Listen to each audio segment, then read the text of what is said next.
So this video is for all of our 60 plus year old washers, right? And so thank you for watching the videos. I really appreciate it. If you're new to the channel, my name is Albert, and we talk about nothing all the time. It's kind of, I don't know, it's kind of cool, right? I mean, I don't know, at least we're doing something. So, all right, here's the thing.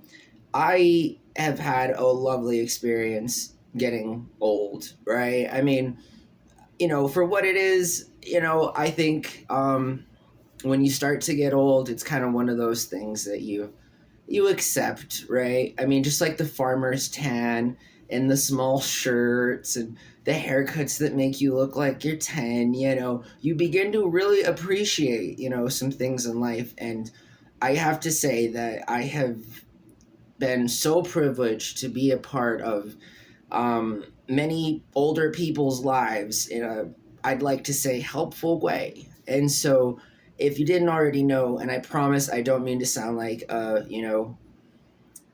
buffering screen or something with the repeats, but my grandma was my best friend, okay? So she passed away. She was 87 years old. I got a soft spot for, older people. I mean, I used to chill with this woman on the daily at bingo with all of her old friends, I'm used to old people, okay? And I respect them tremendously because of the influence my grandma had on me, right? And my grandma was a hard-pressed conservative lady. This woman was married to one guy. She had very strict beliefs in how she carried herself. And yet I was able to learn so much more about like compassion and forgiveness and learning and acceptance from her than I could ever possibly hope to learn anywhere else. And I think that's cool because, well, long story short, now that I'm, getting to be an old man and I'm quickly approaching 40, I find that I have the privileged position to often talk to old people, where like it's end of life care. And I hear a lot of them have problems with like current medications they're on and just, a cold cocktail of stuff.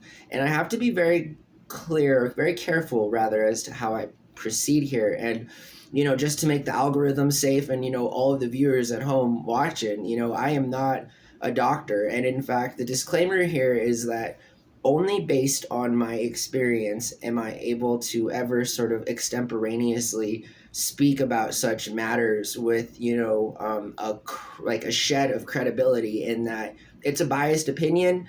It is an opinion. It is not factual, nothing at all like that. But I, in a legal manner, absolutely enjoy being an adult and sharing my not medication, because you can't do that, but I live in a state where marijuana is recreationally legal, so you can share with other adults so long as they're over the age of 21. And long story short, I love sharing my recreational marijuana in any form with old people, because I tell you, it is a game changer. And I have had a number of experiences with older people who,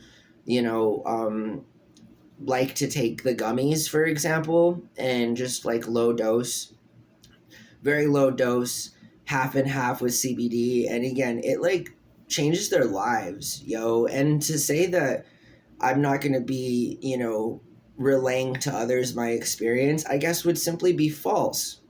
Point in fact, all of these videos, I just think that it's important to talk about stuff. And I always happen to be, the one I feel like to sort of initiate these conversations, because, we kind of specialize in sort of the uncomfortable aspect of trying to talk about tough stuff to get to a real, helpful solution. And that's all. It's not trolling. It's not antagonizing. It's not agitating or anything at all like that. It's simply trying to strike up a conversation that can lead all of us to have the best results that we're all looking for in our own each individual circumstance. You feel me? And so I love sharing regulated recreational cannabis products with other consenting adults that can legally do, you know, the same thing. And so if you, for example, are in your 30s or, you know, younger or, you know, older, for, you know, goodness sake, and you've managed to, you know, offer yourself a different kind of remedy to certain aches or pains or ailments, you know, whether they be physical or emotional, and you've had that experience with marijuana, you know, then like you should share that experience with the people that are close to you, including our elderly, which obviously, you know, it's, I think about this all the time, right? It's like, are you really, do we want to help out the same people who have essentially, you know, made it so that weed wasn't around? And then that's like so false, right? Just because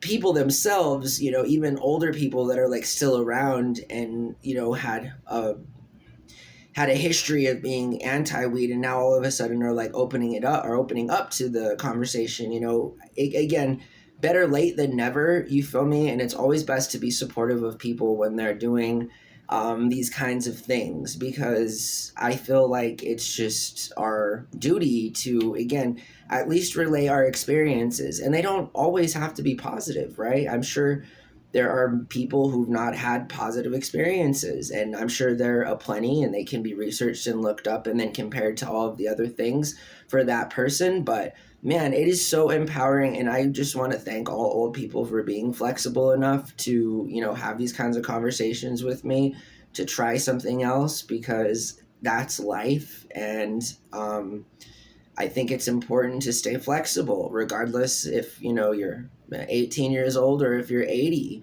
I think it's important to have an open mind. And even though sometimes, like my grandma, you know, you're kind of set in your ways, there's nothing wrong with learning about other new things so that you're not so, you know, against them per se, because you've at least been exposed to some kind of um, factual, you know, perspective from another person's opinion. And so, yeah, okay, go old people, right? Seriously, like, you know, it's always nice to see them in dispensaries. It's always nice to see them improving their health. And once more, it is such a cool privilege to be able to talk about these things to that specific age group, because it's so helpful.